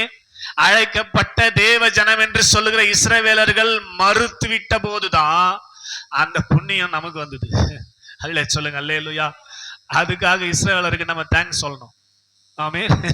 அல்ல சொல்லுங்க, அல்லேலூயா. அவங்க நரகத்துக்கு போயிட்டு நம்மள பரலோகத்துல சேர்த்து விட்டுக்கிறாங்க. ஆமே, ஸ்தோத்திரம். அதனாலதான் இஸ்ரவேல் தேசத்துக்காக ஜெபிக்கணும்னு சொல்றோம். ஆமேன்னு சொல்லுங்க, அல்லேலூயா. ஸ்தோத்திரம். அவங்க பண்ண இரக்கம், அவங்க பண்ண எடுத்த முடிவு தான் நமக்கு ரட்சிப்பு. புரியுது? நீங்க நல்லா புரிஞ்சுக்கணும். இந்த சம்பவத்தை அடிக்கடி நான் சொல்லியிருக்கிறேன், இது நீங்க மறந்துடவே கூடாது. ஆமேன்னு சொல்லுங்க, அல்லேலூயா. அப்ப நம்ம சைடு திரும்பிச்சு போயா, அவங்க வரலன்னா பரவாயில்ல, போய் ரோடெல்லாம் பாரு, எங்கெல்லாம் பாரு, எங்கெல்லாம் நல்லார் பொல்லார் யாருக்குறான மொத்த பேரையும் கொண்டா, விருந்து ரெடி ஆகுது, வந்து சாப்பிட்டோம் அப்படின்னு சொல்லும் போது அந்த ஊழியக்காரர் புறப்பட்டு வழிகளில் போய் தாங்கள் கண்ட நல்லார் பொல்லார். ஸ்தோத்திரம். ஆமே. நல்லார்ல நாருக மாட்டேன், பொல்லார்ல நாருவேன். அந்த பொல்லார்ல நான் ஒரு பொல்லார். யாவரையும் கூட்டிக் கொண்டு வந்தார்கள். கல்யாண சாலை விருந்தாளிகளால் நிறைந்தது. ஆமே. ஸ்தோத்திரம். எல்லாரையும் முடிச்சாந்துங்க சர்ச்சில் உட்கார வச்சிட்டாருல்ல. ஸ்தோத்திரம். இதான் கல்யாண சாலை, கல்யாண விருந்துன்னு வச்சுப்பாங்களேன். இப்ப எல்லாரும் இந்த கல்யாண சாலை யாரால் நிரம்பிக்குது? நல்லார் பொல்லார் என்கிற. ஸ்தோத்திரம். நீங்க நல்லார்ல இருப்பீங்களா பொல்லார்ல இருப்பீங்களான்னு தெரியல. ஸ்தோத்திரம். நான் பொல்லார். என்ன கொண்டாந்து கண்டா வந்துட்டுறீங்க, கல்யாண சாலையில விருந்துல உட்கார வச்சுக்கிறாரு. ஆமேன்னு சொல்லுங்க, அல்லேலூயா. அதனாலதான் இந்த ரட்சிப்பை ஸ்தோத்திரம் வாழ்க்கையில மறக்கவே கூடாது. ஸ்தோத்திரம். ரட்சிப்பு என்பது ஸ்தோத்திரம் அவரால் கிடைத்தது என்று ஏற்கனவே சொன்னேன். எப்படி கிடைத்தது என்றதை இப்ப சொல்றேன் பாருங்க. ஸ்தோத்திரம். எப்படி கிடைச்சது? யாருக்கு இந்த ரட்சிப்பு போனோமோ அவர்கள் வர மறுத்து விட்டபடினாலே, ரட்சிப்புக்கு ஏதுவாய் நடத்தப்பட அவர்கள் தங்களை அர்ப்பணிக்காதபடினாலே நமக்கு கிருபை வந்துச்சு. அப்பனா இந்த ரட்சிப்பை குறித்து நம்ம எவ்வளவு கேர்ஃபுல்லா, எவ்வளவு ஜாக்கிரதையா ஹேண்டில் பண்ணோம்னு புரியுதா உங்களுக்கு? ஸ்தோத்திரம். ஆண்டவர் கிருபையாய் கொடுத்த இந்த ரட்சிப்பை, ஆண்டவர் கிருபையாய் கொடுத்த இந்த ரட்சிப்பை, தயவாய் கொடுத்த ரட்சிப்பை, இலவசமாய் கொடுத்த ரட்சிப்பை, இஸ்ரவேலர்கள் மறுத்ததினால் கிடைத்த ரட்சிப்பை எவ்வளவு ஜாக்கிரதை. அதனால தான் 2 நாள்ல வாசிச்சோம். ஒவ்வொரு நாளும் கவலை பண்ணணுமா. ஸ்தோத்திரம். இன்னைக்கு நான் ரட்சிக்கப்பட்டிருக்கிறேனா, இன்னைக்கு ரட்சிக்கப்பட்டிருக்கிறேனா, இன்னைக்கு ரட்சிக்கப்பட்டிருக்கிறேனான்னு சொல்லி மற்ற எதை குறித்து நீங்க கவலைப்படக்கூடாது, ரட்சிப்பை குறித்து கவலைப்படணும். ஆமேன்னு சொல்லுங்க, அல்லேலூயா. இப்பதான் மேட்டருக்கு வரேன். ஸ்தோத்திரம். ரட்சிக்கப்பட்டு விருந்து சாலைக்கு வந்தாச்சு. ரட்சிக்கப்பட்டு விருந்து சாலைக்கு வந்துட்டோம். விருந்து சாலை தான் சர்ச்சின்னு வச்சுப்போம். ஸ்தோத்திரம். இப்போ என்ன பண்றாரு எஜமான்? அடுத்த வசனம் ரொம்ப முக்கியமான வசனம், கவனிங்க. விருந்தாளிகளை பார்க்கும்படி ராஜா உள்ளே பிரவேசித்த போது, அந்த கூட்டம் உட்கார வச்சுக்கிறாருல்ல, ஃபுல்லா விருந்து சாலை நிரம்பி இருக்கிறது. இப்ப ராஜா, இயேசு ராஜா வராரு உள்ள பாக்குறதுக்கு உங்களை. ஆமே. விருந்து சாலைக்குள்ள வந்து பார்த்தபோது கல்யாணம் வஸ்திரம் தரித்திராத ஒரு மனுஷனை அங்கே கண்டார். அல்லேலூயா சொல்லுங்க, அல்லேலூயா. ஸ்தோத்திரம். இந்த சம்பவத்தை நான் படிக்கும்போது கொஞ்சம் சிரிச்சேன், கொஞ்சம் வேதனையும் பட்டேன். ஸ்தோத்திரம். ஆமே. அவன் ரோட்ல நின்னுதான். ஸ்தோத்திரம். அவனை போய் வலிச்சாந்து விருந்து சாலையில உட்கார வச்சுட்டு உன்னோட கல்யாண ட்ரெஸ் போடாம ஏன்டா வந்துக்கிறேன்னு கேட்டா இது சரியான கேள்வியா? கொஞ்சம் யோசித்து பாருங்க. நான் சிரிச்சு கொஞ்சம் வேதனைப்பட்டோம். தேவ சமூகத்தை ஜெபித்த போதுதான் அதுக்குள்ள இருக்கிற விஷயத்தை காட்டினார் ஆண்டவர். ஸ்தோத்திரம். உங்களுக்கு சொல்லும் போது சிரிப்பா தான் இருக்கும், வேதனையா தான் இருக்கும். அவன் பாட்டு அப்பான்னு எங்க நின்னுதான்? ரோட்ல நின்னுதான். அவனை கூட்டாந்து உட்கார வச்சுட்டு சாப்பிட வச்சுட்டு, இப்ப அங்க வஸ்திரம் தரிக்காத ஒரு மனுஷனை கண்டு, சிநேகிதனே நீ கல்யாண வஸ்திரம் இல்லாதவனா இங்க எப்படி வந்தா என்று கேட்டான். அவன் பேசாமல் இருந்தான். ஆமேன்னு சொல்லுங்க. அல்லேலூயா. கூட்டாந்து விருந்து சாலையில உட்கார வச்சுட்டாரு. அதுதான் கடைசி கால, அதாவது கடந்த கால ரட்சிப்பு, இலவசமான ரட்சிப்பு. கொண்டாந்து உட்கார வச்சிட்டாரு விருந்து சாலையில. இதுக்கப்புறம் நீ என்ன பண்ணிருக்கணும்? அதை பயன்படுத்தி ஆத்ம ரட்சிப்பு அடைஞ்சிருக்கணுமே. அந்த வஸ்திரத்தை நீ போட்டிருக்கணுமே. நீ போடாமையே விருந்து சாலையில காலத்தை ஓட்டினா, இயேசுநாதன் ஒரு நாள் வருவார், உங்களை பார்ப்பார், உங்களுடைய ட்ரெஸ் எங்கன்னு கேட்பார். உங்க ஆத்மா ரட்சிக்கப்படாத இருந்தா உங்களை பார்த்து என்ன கேட்பார்? சிநேகிதனே. அதோட எப்படி கேட்கிறார்? மை டியர் ஃப்ரெண்ட், நீ கல்யாணத்துக்கு வந்திருக்கிற, ரொம்ப சந்தோஷம், ஆனா ட்ரெஸ் இல்ல. கல்யாணத்துக்கு வந்திருக்கிற, ரட்சிக்கப்பட்டு சபைக்கு வந்து கொண்டிருக்கிற, 10 வருஷமா 15 வருஷமா 20 வருஷமா சபைக்கு வந்து கொண்டிருக்கிற, ஆனா உனக்கு என்ன இல்ல? நீ நிர்வாணமா இருக்கிறாய். உன் ஆத்மாவை ரட்சிப்புக்கு ஏதுவாய் நடத்தவில்லை. எவ்வளவு உபதேசம், எவ்வளவு சத்தியம், எவ்வளவு செய்தி கேட்டாலும் உன் ஆத்மா ரட்சிக்கப்படுவதற்கான எந்த வேலையும் குறித்து நீ செய்யல, கவலைப்படல. கல்யாண வஸ்திரம் இல்லாமல் நீ எங்க வர முடியாது? கல்யாணத்துக்கு வர முடியாது. ஆட்டுக்குட்டியான கல்யாணம் வருகிறது. அந்த கல்யாணத்துல நீங்கள் பிரவேசிக்க வேண்டுமானால் கல்யாண வஸ்திரமாகிய ஆத்ம ரட்சிப்பு வேண்டும் சபையே. அதை நீ தான் ரெடி பண்ணும். ஆமென். விருந்துக்கும் அழைச்சாச்சு. விருந்துல நீ பங்கு பெறணும்னா, கல்யாணத்துல பங்கு பெறணும்னா உனக்கு ஒரு கல்யாண ட்ரெஸ் வேணும். அதுதான் ஆத்ம ரட்சிப்பு. புரியுதா மேரியம்மா? அறத்துக்கத்துல கேட்டுக்கிறாங்க. ஆமென். அப்போது ராஜா பணிவிடக்காரன் நோக்கி, இவனை கையும் காலம் கட்டி கொண்டு போய், ட்ரெஸ் இல்லாதவங்க ரட்சிக்கப்படல, ஆத்மா ரட்சிக்கப்படலைன்னா, அப்போது ராஜா பணிவிடக்காரன் நோக்கி இவனை கையும் காலும் கட்டி கொண்டு போய் அழுகையும் பற்கடிக்கும் உண்டாயிருக்கிற புறம்பான இருளிலே போடுங்கள் என்றான். இதை படிக்கும் போதெல்லாம் எனக்கு பொக்கணும். நம்மளை இன்னைக்கு வந்து செக் பண்ணா நம்ம நிலைமை என்ன? நம்ம ஆத்மா ரட்சிக்கப்பட்டிருக்குதா? ஆத்மா ரட்சிக்கப்பட்டிருக்குதா இல்லையான்றதை எப்படி கண்டுபிடிக்கலாம்? ஏற்கனவே சொன்ன நான் ஒரு செய்தியில உங்களுக்கு மறுபடியும் ஒரு விஷயம் ரிமைண்ட் பண்ணும்படியாக, உங்க ஆத்மா ரட்சிக்கப்பட்டிருக்குதா? உங்க ஆத்மாவை ரட்சிப்புக்கு ஏதுவாய் நடத்தப்பட்டு கொண்டிருக்கிறீர்கள் என்றால் என்ன அர்த்தம்? சிம்பிள் கால்குலேஷன், சிம்பிளா நீங்க கண்டுபிடிக்கலாம். உங்க ஆத்மா எது நிமித்தம் சந்தோஷப்படுது? சர்ச்சைக்கு போனா சந்தோஷம், பைபிள் படிச்சா சந்தோஷம், ஆண்டவரை பாடினா சந்தோஷம், ஆண்டவருக்கு கொடுத்தா சந்தோஷம், இதுலலாம் சந்தோஷப்படுதா அல்லது மற்ற காரியங்கள் மேல சந்தோஷப்படுதான்னு பாருங்க. சீரியல் பார்த்தா சந்தோஷப்படுது, ஸ்தோத்திரம். சர்ச்சை கட்டச்சிட்டு வீட்டுல தூங்கியிருந்தா சந்தோஷப்படுது, நல்லா இருக்குது, சந்தோஷமா இருக்குது. அப்படின்னா உங்க ஆத்மா ரட்சிக்கப்படாத ஆத்மா. ஆமே. சர்ச்சைக்கு போலன்னா நான் வாழ மாட்டேன் இந்த வாரம் ஃபுல்லா அப்படின்ற ஒரு வெறி வைராக்கியம் உங்க ஆத்மாவில தோன்றுகிறது என்றால் உங்க ஆத்மா ரட்சிக்கப்பட்டிருக்கு. தேவனுடைய ஆலயத்தை குறித்த ஒரு வாஞ்சை, தேவனை பற்றிய ஒரு வாஞ்சை உங்க ஆத்மாவில ஒரு தாகம், ஏக்கம் இருக்குமானால் நீங்க ரட்சிக்கப்பட்ட ஆத்மா. கல்யாண விருந்துக்கு தகுதியானவர்கள். ஸ்தோத்திரம். அதை குறித்து ஒரு கவலை இல்லாம வேதனைப்பட்டு வெசனப்பட்டு ஏதாவது சபையில சொல்லிட்டா அது ஒரு பெரிய குத்தமா எடுத்துக்கின்னு ஸ்தோத்திரம் அதுல சந்தோஷப்பட முடியாம உலகத்தின் பால் சந்தோஷப்படுறது, ஸ்தோத்திரம், உலகத்தில் இருக்கிற காரியங்கள்ல சந்தோஷப்பட்டு கொண்டிருக்குமானால் உன் ஆத்துமா அழுகையும் பற்கடிப்பும் உண்டான இடத்துக்கு ரெடி ஆயிடுச்சுன்னு அர்த்தம். இப்ப சொல்லுங்க, உங்க ஆத்மா ரட்சிக்கப்பட்டிருக்குதா? உங்க ஆத்மா ரட்சிக்கப்பட்டிருக்குதா? ஸ்தோத்திரம். இலவசமாய் விருந்து சாலைக்கு கர்த்தர் கொண்டு வந்துட்டார். கடந்த கால ரட்சிப்பு இலவசமாய் கிருபையாய் கொடுக்கப்பட்டது. அதை பெற்றுக்கொண்டு 10 வருஷமா 15 வருஷமா வாழ்ந்து கொண்டிருக்கிறவர்களே, சிலுவை பற்றிய உபதேசத்தை நீங்கள் ஏற்றுக்கொள்றீங்களா அல்லது புறக்கணிக்கிறீங்களா? ஒவ்வொரு நாளும் சிலுவை எடுக்க விரும்புறீங்களா இல்லையா? முடிவு செய்தவர்களாக பைபிளை முடிட்டு முழங்கால் படிடுவோம். ஆவியான சபைக்கு சொல்லுகிறதை காது உள்ளவன் கேட்க கடவன். எத்தனை பேர் ஆத்மா ரட்சிக்கப்பட்டு தேவனோடு கூட பரலோகத்துல யுகா யுகமாய் வாழும்படி விரும்புறீங்க? நீங்க விரும்பினாதாங்க அவர் செய்வாரு. விருப்பமே இல்லாத ஒரு ஆளுக்கு எந்த காரியத்தையும் செய்ய மாட்டார். நீங்க வழியில நின்னுந்தீங்க, உங்களை கொண்டு வந்துட்டார் உள்ள, ஸ்தோத்திரம். அது கடந்த கால ரட்சிப்பு. உள்ள வந்த நீங்க, நான் கல்யாணத்துக்கு ரெடி ஆயினுக்கிறேன், எனக்கான கல்யாண வஸ்திரம் வேண்டுமே. கல்யாண வஸ்திரம் எது? ஆத்தும ரட்சிப்பு. கல்யாணத்துக்கு ரெடி ஆகி கொண்டிருக்கிற சபையே, ஆட்டுக்குட்டியானவர் கல்யாணத்துக்கு ஆயத்தமாகி கொண்டிருக்கிற சபையே, வஸ்திரம் இருக்குதா? கொஞ்சம் கண்ணை மூடி செக் பண்ணி பாருங்க ப்ளீஸ். ஹல்லேலூயா. உங்க ஆத்துமா ரட்சிக்கப்பட்டிருக்குதா? உங்களுக்கு கல்யாண வஸ்திரம் இருக்குதா? ஆத்துமா ரட்சிக்கப்பட்டாதான் கல்யாண வஸ்திரம். ஹல்லேலூயா, ஹல்லேலூயா, ஹல்லேலூயா, ஹல்லேலூயா, ஹல்லேலூயா, ஹல்லேலூயா. 10 கன்னிகைகள் மணவாளனை சந்திக்கும்படி கல்யாணத்துக்கு போறதுக்காக கிளம்பினாங்க. 5 பேர் கையில எண்ணெயும் தீவட்டியும் இருந்தது. 5 பேர் கையில எண்ணெயும் தீவட்டியும் கொண்டு போனார்கள். ஆனால் அது போதுமானதாக இல்லை. மணவாளன் வர தாமதமான போது எல்லாரும் நித்திரை மயக்கத்துல கடந்து போயிட்டாங்க. இப்போது ஒரு சத்தம் கேக்குது, மணவாளன் வந்து விட்டார். ஆயத்தமா இருக்கிறவங்க, ரெடியா இருக்கிறவங்க கல்யாண வீட்டுக்குள்ள பிரவேசிக்கலாம். கதவு ஓபன், டோர் ஓபன். ரெடியா இருக்கிறவங்க யாரு ரட்சிக்கப்பட்டு ரெடியா தன் விளக்கை தன் கையில பிடித்து கொண்டு அணையாமல் ரட்சிப்பின் வஸ்திரத்தை காத்து கொண்டிருந்த 5 சகோதரிகள் உள்ளே பிரவேசித்தார்கள். கதவு அடைக்கப்பட்டது.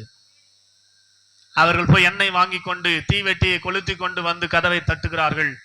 கதவு திறக்கப்படவில்லை. ஸ்தோத்திரம். எவ்வளவு பிரயாசப்பட்டு 1 இன்ச்சில, கதவுடைய சைஸ் 1 இன்ச்சில அவர்கள் கல்யாணத்துக்குள்ள பிரவேசிக்க முடியல சபையே. ஸ்தோத்திரம். ஒழுங்கானபடி அவர்கள் எண்ணெயும் தீவெட்டியும் எரிய வைத்துக் கொண்டிருந்திருப்பார்கள் என்று சொன்னால் அவர்கள் கல்யாண வீட்டுக்குள்ள பிரவேசித்திருப்பார்கள். உங்களுடைய தீவெட்டி எரிந்து கொண்டிருக்கிறதா? ஸ்தோத்திரம். ஹல்லேலூயா. ரட்சிப்பின் தீவெட்டி எரிந்து கொண்டிருக்கிறதா? ஹல்லேலூயா. ரட்சிப்பின் காரியங்கள் வாழ்க்கையில் வெளிப்பட்டு கொண்டிருக்கிறதா? ஹல்லேலூயா. உங்க ஆத்துமா எது மேல் சந்தோஷமா இருக்குது சபையே? எது மேல உங்க ஆத்துமாவுக்கு சந்தோஷம் இருக்குது? எது மேல உங்க ஆத்துமாவுக்கு வாஞ்ச இருக்குது சபையே? அழிந்து போகிற உலகத்தின் மேலையா, அழியாத நேசர் இயேசுவின் மேலையா? இன்றைக்கு கொஞ்சம் செக் பண்ணி பாருங்களேன். இன்னைக்கு கொஞ்சம் ஆராய்ச்சி பாருங்களேன். உங்க ஆத்தும மீட்பு அருமையானது சபையே. உங்க ஆத்தும மீட்பு அருமையானது. ஹல்லேலூயா, ஹல்லேலூயா, ஹல்லேலூயா, ஹல்லேலூயா, ஹல்லேலூயா. கடைசி காலங்களில் வெளிப்பட போகிற ரட்சிப்பு, கடைசி காலங்களில் வெளிப்பட போகிற ரட்சிப்பு, ஆத்தும ரட்சிப்பு, சரீர ரட்சிப்பு, உங்களால் மட்டுமே அதை அடைய முடியும், பெற முடியும். நீங்க தான். கர்த்தர் உங்களுக்கு பலத்தை தருவார், உங்களுக்கு ஏற்ற விசுவாசத்தை கொடுப்பார். அதை கொண்டு நீங்க தான் நான் பண்ணோம், உங்க ஆத்துமாவை உங்க சரீரத்தை ரட்சிப்புக்கு நேரம் நடத்தணும். ஆமென் சொல்லுங்க. அல்லேலூயா. எத்தனை பேர் நடத்த விரும்புறீங்க? ஹல்லேலூயா, ஹல்லேலூயா, ஹல்லேலூயா, ஹல்லேலூயா. நல்ல கையை தட்டி ஆண்டவரே ஹல்லேலூயா, என்னுடைய ஆவியினால இன்னும் விசுவாசத்தை, இன்னும் விசுவாசத்தை, இன்னும் விசுவாசத்தை, இன்னும் விசுவாசத்தை. ஹல்லேலூயா, ஹல்லேலூயா, ஹல்லேலூயா. ஊற்றுங்கப்பா, ஊற்றுங்கப்பா, ஊற்றுங்கப்பா, ஊற்றுங்கப்பா. ஹல்லேலூயா, ஹல்லேலூயா, ஹல்லேலூயா, ஹல்லேலூயா, ஹல்லேலூயா, ஹல்லேலூயா, ஹல்லேலூயா. நல்ல ஜெபம் பண்ணுங்க, நல்ல ஜெபம் பண்ணுங்க. ஹல்லேலூயா, ஹல்லேலூயா. ஒரு விஷயம் கூட ஒரு அபிஷேகம் பெற்றவர்களாக, ஒரு விஷயம் கூட அபிஷேகம் புதுப்பிக்கப்பட்டவர்களாக இங்கிருந்து புறப்பட கர்த்தர் உதவி செய்வாராக. ஹல்லேலூயா, ஹல்லேலூயா, ஹல்லேலூயா, ஹல்லேலூயா, ஹல்லேலூயா, ஹல்லேலூயா, ஹல்லேலூயா. நன்றி, நன்றி, நன்றி, நன்றி. போதாத உற்சாகம், போதாத உற்சாகம். உங்க ஆத்துமா அழுகையும் பற்கடிப்பும் உள்ள இடத்துக்கு போக கூடாது சபையே. அழுகையும் பற்கடிப்பும் இணைந்த இடத்துக்கு போக கூடாது சபையே. கர்த்தர் அதற்காக சிலுவை ஏற்றுக்கொள்ளவில்லை. இயேசு அதற்காக சிலுவை ஏற்றுக்கொள்ளவில்லை. ஹல்லேலூயா, ஹல்லேலூயா, ஹல்லேலூயா. நன்றியப்பா, நன்றியப்பா, நன்றியப்பா, நன்றியப்பா, நன்றியப்பா, நன்றியப்பா, நன்றியப்பா, நன்றியப்பா, நன்றியப்பா, நன்றியப்பா. நன்றியோடு ஸ்தோத்திரிக்கிறோம், நன்றியோடு ஸ்தோத்திரிக்கிறோம், நன்றியோடு ஸ்தோத்திரிக்கிறோம், நன்றியோடு ஸ்தோத்திரிக்கிறோம். ஹல்லேலூயா. ஊற்றிடுமே உம் வல்லமையை இந்த நாளில் எங்கள் மேலே, ஊற்றிடுமே உம் அக்கினியை இந்த நாளில் எங்கள் மீது வல்லமையோடு, ஊற்றிடுமே உம் வல்லமையை இந்த நாளில் எங்கள் மேலே, ஊற்றிடுமே உம் அக்கினியை இந்த நாளில் எங்கள் மீது வல்லமையோடு. வல்லமை, வல்லமை,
ஹalleluya. உங்க ஆவி அபிஷேகத்தால் நிரப்பப்பட்டால் தான் சிலுவையை ஏற்றுக்கொள். இயேசு கிறிஸ்துவை ஸ்தோத்திரம். வேதம் அழகா சொல்லுதுங்க, நசரனாகிய இயேசுவை பரிசுத்த ஆவியினாலும் வல்லமையினாலும் நிறைத்திருந்தார். ஸ்தோத்திரம். பரிசுத்த ஆவியினாலும் வல்லமையினாலும் நிறைத்திருந்தார். ஸ்தோத்திரம். அதனாலதான் அவர் சிலுவையை ஏற்றுக்கொண்டார். ஆமே. உங்க ஆவியில பரிசுத்தாவின் அபிஷேகம் நிரப்பப்பட்டாதான்.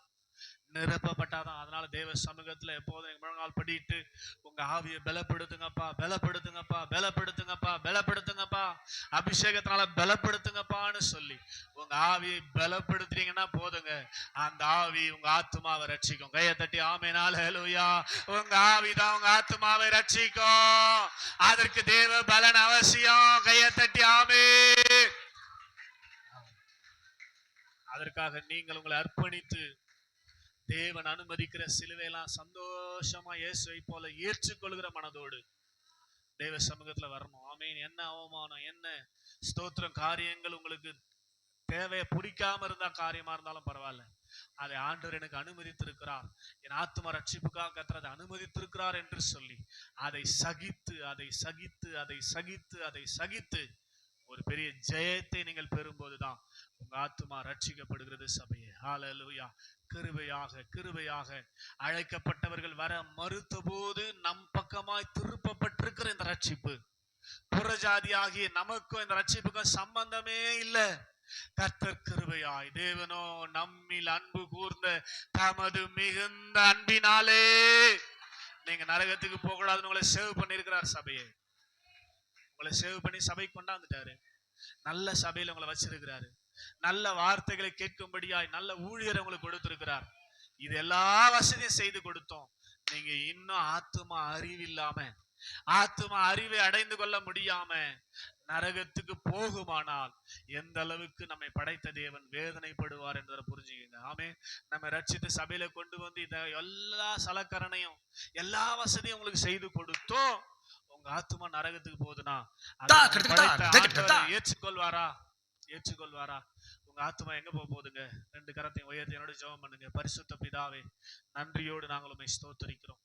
ஆண்டவரே, எங்களுக்காக சிலுவையில நீர் சம்பாதித்த இந்த பெரிய ரட்சிப்பு, இவ்வளவு பெரிதான ரட்சிப்பு தகுதியே இல்லாத எங்களுக்கு கொடுக்கப்பட்டிருக்கிறது. எங்களுக்கு ரட்சிப்புக்கும் சம்பந்தமே இல்லப்பா. ஸ்தோத்திரம். தேவன் எங்களை ரட்சித்திருக்கிறீர். இந்த ரட்சிப்பு எங்களுக்கு கிடைப்பதற்கு இயேசு பட்ட பிரயாசங்கள் எல்லாம் நல்லா எங்களுக்கு தெரியும். சாதாரணமா இந்த ரட்சிப்பு எங்களுக்கு கிடைக்கல. ஸ்தோத்திரம். கிறிஸ்து சிலுவையில பட்ட பாடுகளால, ஸ்தோத்திரம், சிலுவையில பட்ட அந்த வேதனைகளால தான் இந்த ஆத்தும ரட்சிப்பு, இந்த ஆவியின் ரட்சிப்பு எங்களுக்கு கிடைத்திருக்கிறதப்பா. பிதாவாகி தேவனுடைய இரக்கம், அழைக்கப்பட்டவர்கள் மறுத்த போது எங்கள் பக்கமாய் திரும்பினது. நாங்கள் வழிகளில் நின்று கொண்டிருந்தோம். ஸ்தோத்திரம். எங்க போறதுன்னு தெரியாம அப்படிப்பட்ட எங்களை கர்த்தர் அழைத்து கொண்டு வந்து ஸ்தோத்திரம் விருந்து சாலையில, ஸ்தோத்திரம் அற்புதமான விருந்து சாலையில, ஸ்தோத்திரம் அட்வென்ட் சபையில ஆண்டவரே எங்களை கர்த்தர் வைத்திருக்கிறீர் என்று சொன்னால் எங்கள் மேல் வைத்திருக்கிற அன்பு, எங்கள் மேல் வைத்திருக்கிற அருமையான அன்பப்பா, அதை நாங்கள் புரிந்து கொண்டு ஒவ்வொரு நாளும் எங்க ஆத்தும ரட்சிப்பு நிறைவேற நாங்கள் பிரயாசப்பட, ஆண்டவரே ஆத்தும ரட்சிப்பு நிறைவேற பிரயாசப்பட எங்களை வழி நடத்துங்கப்பான்னு சொல்லி ஆண்டவரே நாங்கள் உடைய சமூகத்தில் எங்களை ஒப்பு கொடுத்து ஜெபிக்கிறோம்ப்பா. ஒவ்வொரு நாளும் நாங்கள் கவலைப்பட வேண்டிய ஒரு காரியம், இன்றைக்கு என் ஆத்துமா ரட்சிக்கப்பட்டதா, இன்றைக்கு என் ஆத்துமா ரட்சிக்கப்பட்டதா, அல்லது உலகத்தின் பின்னே சார்ந்து அழிவு கிணறாய் கடந்து போனதா, அல்லது உலகத்தின் பக்கம் சாராமல் என் ஆத்துமா ரட்சிக்கப்பட்டிருக்கிறதா என்பதை செக் பண்ணாம நாங்கள் தூங்கவே கூடாது. ஹல்லேலூயா, ஹல்லேலூயா. அப்படிப்பட்ட சிந்தை, அப்படிப்பட்ட நினைவு, அப்படிப்பட்ட ஒரு ஏக்கம் எங்கள் ஒவ்வொருடைய உள்ளத்திலும் ஆண்டவரே இந்த நாள்ல உண்டாக வேண்டுமே அப்பா. ஸ்தோத்திரம். அப்படிப்பட்ட கிருபை கொடுத்து நடத்துங்கப்பா. ஹல்லேலூயா. ஏதோ கேட்டோம், செய்தி நல்லா இருந்தது, போனோம், அப்படி அல்ல. ஹல்லேலூயா. எங்களை உருவாக்குவதற்காக கொடுக்கப்படுகிற ஒவ்வொரு வார்த்தையும் ஆண்டு எங்களுக்கு அவசியமானது, அத்தியாவசியமானது என்பதை உணர்ந்து மறுபடியும் அந்த வார்த்தைகளை கேட்டு பலனடைய, எங்களுடைய உள்ளான மனுஷன் அபிஷேகத்துல பலனடைய ஆண்டவர் அனுகிரகம் செய்யும்படியா, ஆண்டவர் அந்த மோசமான நரகத்துக்கு எங்களை தப்பும்படிதான் இயேசு இந்த வேதனைகள் எல்லாம் ஏற்றுக்கொண்டார் என்பதை நாங்கள் உணர்ந்து புரிந்து ஆண்டவரே நாங்கள் பிரயாசப்பட்டு எங்கள் ஆத்துமாவை ரட்சிப்புக்கு நேராய் நடத்தி கொள்ள சொல்லி முடியாததும் விசுவாசத்தின் பலனாகிய ஆத்தும ரட்சிப்பை நாங்கள் அடைய ஆண்டவர் அனுகிரகம் செய்யும்படியாய் உங்களுடைய அன்பின் வல்லக்கரத்துல என்னை தாழ்த்தி ஒப்பு கொடுக்கிறோம் அப்பா. சற்று வெளியே போனவனே இந்த விதைகள் எல்லாம் எடுத்தக்கூடாது ஆண்டவரே. ஒவ்வொரு விதையும் 100 மடங்கு பலன் தரணும் ஆண்டவரே. கர்த்தர் வேலி அடைப்பீராக. இந்த வசனங்கள் இருதயத்துக்குள்ள பாதுகாக்கப்படட்டும், ஆத்துமாவில பாதுகாக்கப்படட்டும், வளர்ந்து பெருகி எங்களுக்கு ஆசீர்வாதமாய் மாறட்டும். இந்த சபையில இந்த கிராமத்துல நாங்கள் ஒரு ஜீவன்ல சாட்சியா எங்கள் தேவனை மகிமைப்படுத்தி எழும்பி நிற்க கர்த்தர் உதவி செய்யும். உமக்கே துதி, உமக்கே கனம், உமக்கே மகிமையாவும் செலுத்தி எங்கள் ஆண்டவரும் எங்கள் மீட்பரும் எங்கள் இரட்சகருமாய் இருக்கிற இயேசுவின் நாமத்தில் தாழ்மையோடு ஜெபிக்கிறோம். ஜெபம் கேளும் எங்கள் ஜீவனுள்ள நல்ல பிதாவே, ஆமென். சேர்ந்து சொல்வேன், ஆத்துமாவே கர்த்தரை ஸ்தோத்ரி, என் முழு உள்ளமே அவருடைய பரிசுத்த நாமத்தை ஸ்தோத்ரி. என் ஆத்துமாவே கர்த்தரை ஸ்தோத்ரி, அவசியம். ஆமென். நம்ம ஆண்டவராக இயேசு கிறிஸ்துவின் மாறாத கிருபை, பிதாவாகிய தெய்வத்தின் அன்பு, பரிசுத்த ஆவியானவரின் அன்யோன்ய ஐக்கிய வழிநடத்தல், சமாதானம் விசேஷமான நாளில் கடந்து வந்த நம்ம அனைவரோடும் ஸ்தோத்திரம் தொடர்ந்து நடைபெற இருக்கிற எல்லா ஆராதனைகளோடும் இப்போதும் எப்போதும் சதா காலங்களிலும் இருப்பதாக. ஆமென். அல்லேலூயா, அல்லேலூயா, அல்லேலூயா. அவருக்கு ஸ்தோத்திரம். ஆண்டவர் உங்களை ஆசீர்வதிப்பார். தொடர்ந்து